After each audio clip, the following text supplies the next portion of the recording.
O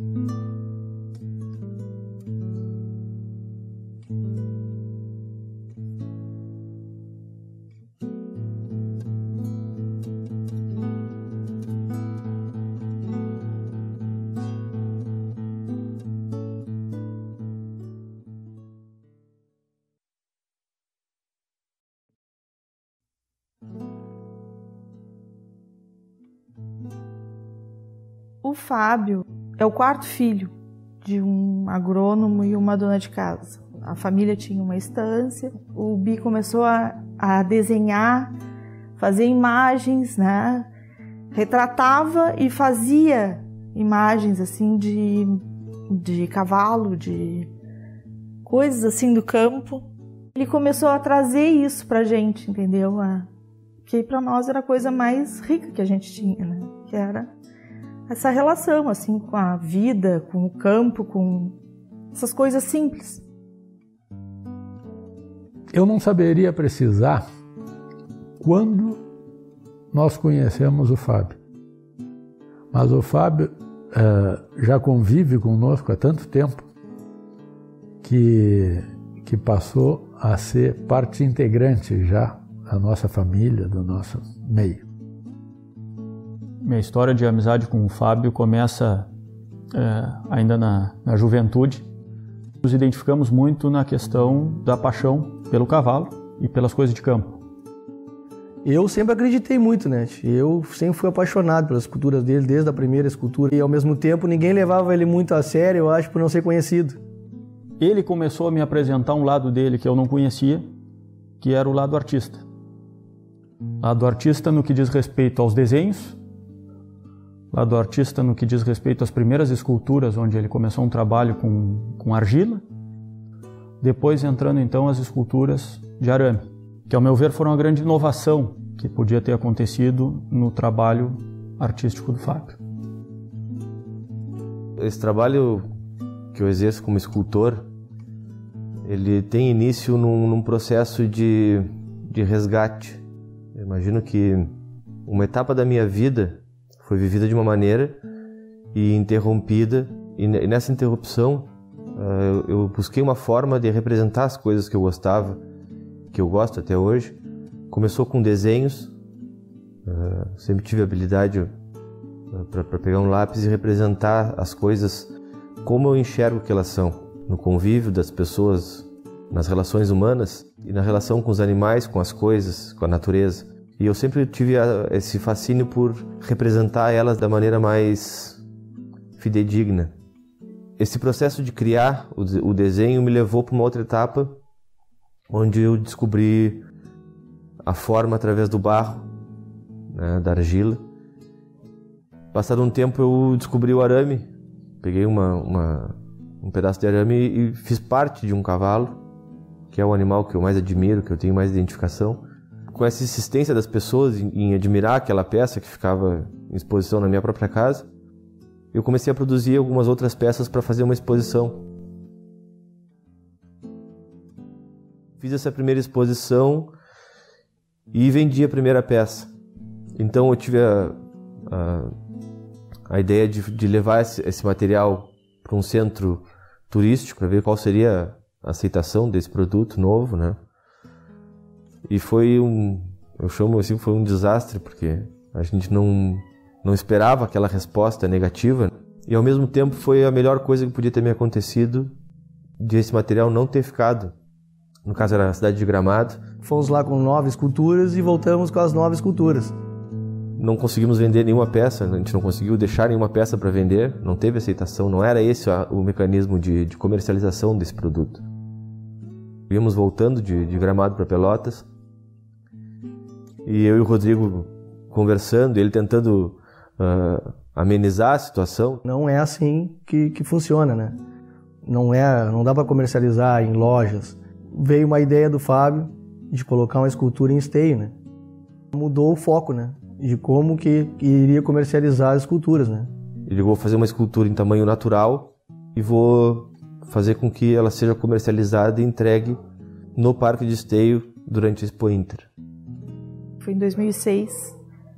ali eu vi que tinha outra proporção, sabe? As coisas que ele fazia. Como nós já conhecíamos o trabalho, digamos assim, em miniatura, acreditávamos no potencial e sabíamos do que ele seria capaz de fazer.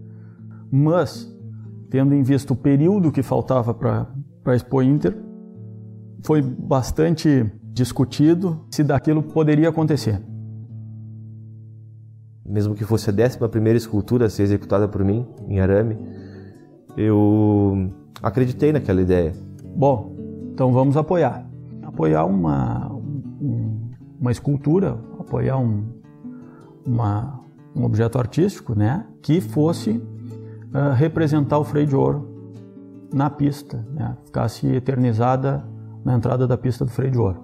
E eu nunca vou me esquecer um dia que eu marquei de tardezinha de tomar um mate com o Fábio, e ele na chuva estava trançando arame, enredando arame para que pudesse entregar a escultura a tempo de ser inaugurada no freio de ouro. Então isso foi uma imagem que me marcou muito, porque mostra a dedicação e o comprometimento dele com as propostas que são feitas, com as demandas que são a ele incumbidas. E sem dúvida alguma foi o grande evento, aquele ano, o lançamento da escultura. Foi onde o meu trabalho conseguiu ser visto. Tu via pessoas assim, emocionadas até com o trabalho, né? Porque não conheciam o Fábio como escultor. E não havia pessoa que passasse pela escultura e não parasse para tirar uma foto. Depoimento de pessoas que a gente convive, impressionadas com a qualidade do trabalho feito, com o ineditismo, pessoas que gostam, apaixonadas por cavalos, que já andaram o mundo, conheceram naquele momento um outro tipo de escultura, um outro tipo de arte. E isso propiciou que a Expo Inter ganhasse uma das obras que eu considero até hoje como uma das obras singulares, né, e muito, muito significativas para o cavalo crioulo, para a BCC e para todos os crioulistas. Porque aquela escultura em tamanho natural, com os detalhes que ela tem de um cavalo fazendo uma prova de figura num fardo, é, sem dúvida, uma escultura diferenciada. Depois dessa de esteio, que o pessoal começou a se identificar mais, a ver o Fábio como um escultor, né? Eu sempre tive essa noção, sempre soube desse talento dele, assim, enxergava isso como um sucesso, né? Foi um processo que alavancou, de certo modo, o meu trabalho. A partir dali, eu não era mais o empresário pelotense, e sim o escultor Fábio Casalbon Soares.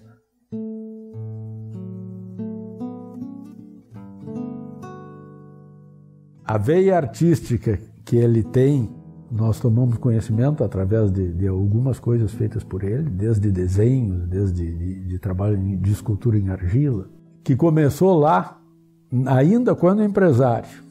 Acabou se tornando a principal atividade dele.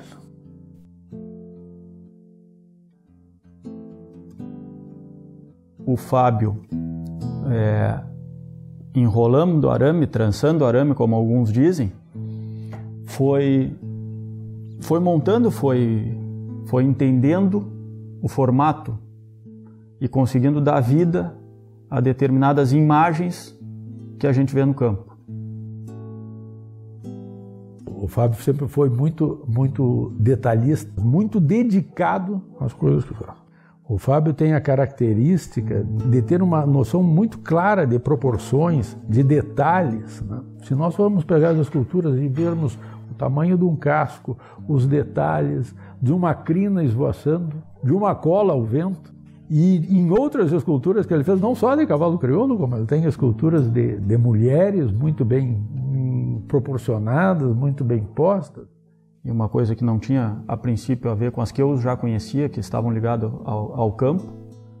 E acho que hoje ele é um artista que faz tanto esculturas abstratas, como também ligadas aos temas agropecuários, e outras imagens que para ele têm um valor emocional. Eu vejo que ele consegue caracterizar muito mais do que uma imagem. Ele consegue botar o sentimento que aquela escultura está passando. Além de ser um objeto escultura, tu enxergar aquele momento. inclusive uma das esculturas que eu tenho, a conversa que nós tivemos num momento e depois ele me presenteou com essa escultura foi disso. Eu manifestei em algum momento para ele que eu achava uma imagem muito campeira, era uma imagem de uma égua com um putranco, em determinada situação. E ele pegou essa minha fala em determinado momento e um tempo depois me presenteou com aquela imagem.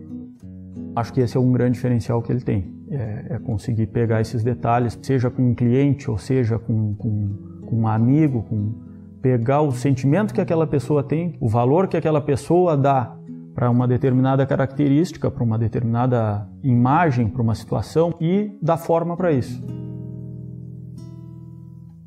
O arame, como sempre foi, um utensílio, né, uma ferramenta da atividade rural, e transformado esse arame numa obra de arte com essas características, eu acho que isso tem um significado bastante importante. Um material rude, sob certos aspectos, numa escultura, na forma como ele é posto, da delicadeza, da leveza à obra, né?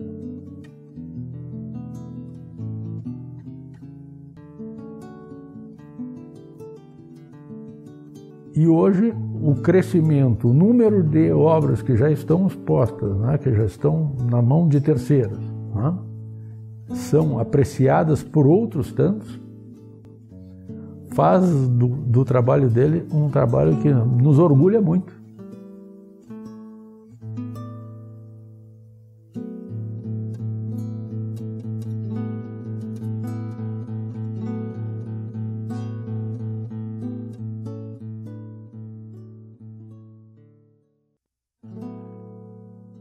A escultura, ela tem esse papel de causar uma indagação.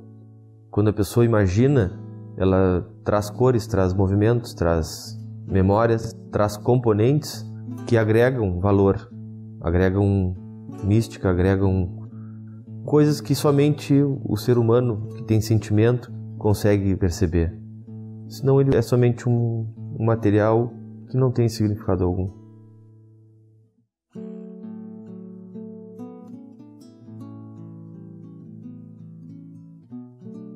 Eu, como escultor, me sinto na obrigação de produzir peças que tenham algum significado importante dentro da vida das pessoas, principalmente naquelas esculturas que vão para dentro da casa das pessoas.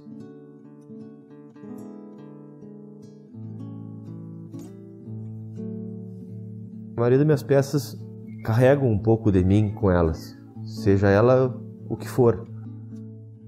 Para conseguir executar uma escultura, eu preciso me preencher das coisas que circundam aquele tema. Eu costumo conversar muito com os clientes para trocar uma ideia e sentir qual é a ligação que ele tem com aquilo que ele está me pedindo. Eu entro naquele mundo dele, nas percepções dele, e eu tento transferir isso para a escultura que eu estou executando. A escultura, ela é um objeto estático, mas ao mesmo tempo ela tem que se mover, ela tem que ter movimento. A qualquer momento a pessoa tem que perceber que ela pode se mexer dali. É isso que dá o gosto que eu preciso para executar uma peça que me satisfaça também. E quando ela atinge esse objetivo, obrigatoriamente ela chama a atenção para ela. Ela tem esse papel de trazer novas informações, novos sentimentos, novas percepções, e isso é o que torna a escultura um objeto vivo. A escultura em si, a peça, pode ser encarada como um emaranhado de arame, ou ela pode ser considerada uma obra de arte. O olhar de quem observa é o determinante. Quem esculpe certamente vai tocar a pessoa que está observando. A percepção pode ser diferente. Essa percepção diferenciada também faz parte do contexto da arte. Sinto a necessidade de produzir coisas novas, peças que fogem ao meu convívio pessoal. Esculturas que representem o mundo de outras pessoas. Fazer com que a obra em si alcance públicos que eu nem mesmo conheço. Essa busca pelo novo, por esculturas que representem tanto para outras pessoas de inúmeros lugares no mundo, quanto as esculturas de um cavalo representa para mim. Essa busca por peças que eu tenho que estudar em cima delas, que eu tenho que observar movimento, que eu tenho que entender o universo, isso enriquece de uma forma, eu diria, bonita, porque é um aprendizado, tu agrega muito valor para ti como pessoa, né? como ser humano, porque tu vai entender coisas que não fazem parte do teu convívio social. De certa forma, é uma contramão daquilo que deu origem. Começou o processo de esculpir expressando aquilo que eu tinha de sentimento guardado. E hoje eu me deparo com situações inversas. São sentimentos que eu não conheço, que fazem parte da minha vida. Essa troca de conhecimento, troca de experiência, troca de culturas, faz com que tu tenha a possibilidade de conhecer constantemente pessoas novas, tu está fazendo novas amizades, tu está ampliando o teu leque de conhecimento, teu leque de experiência, tu está agregando valor à tua capacidade de compreender melhor o mundo como um todo. Toda essa busca por um objetivo rico em detalhe, rico em sentimento, rico em essência, ele obrigatoriamente te leva a uma busca constante por desafios novos. Meu trabalho não é desgastante, pelo contrário, ele me leva cada vez mais a buscar novos desafios, coisas maiores, alcançar novos patamares dentro do que é possível em termos de alcançar pessoas.